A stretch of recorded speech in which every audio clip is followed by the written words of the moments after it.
Iprito ang carrots. Isunod ang patatas. Slice medium.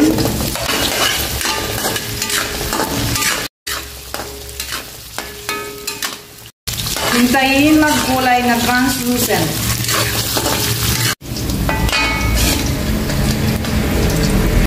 Igisa ang sibuyas. Ilagay ang bawang.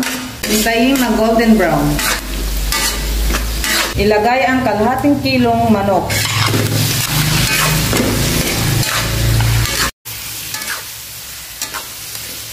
Ilagay ang asin. Paminta.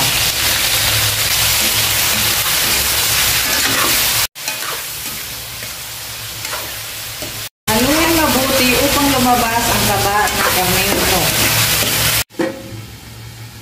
Ilagay ang toyo at oyster sauce.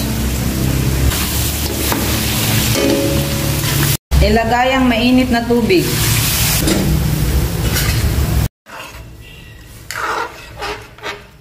Ilagay ang dahon ng laurel, takpan, at hintayin lumambot ang karneng manok.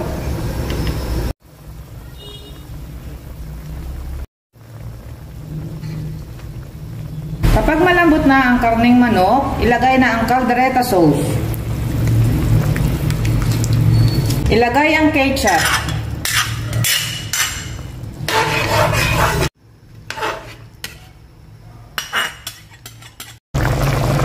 Ilagay ang half-cooked na carrots at patatas. Hintayin kumati ang sauce. Ilagay ang liver spread. Ilagay ang hotdog.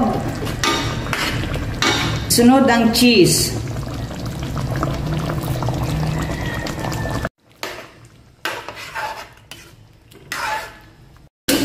Ilagay ang red bell pepper at green bell pepper. Ilagay ang siling labuyo.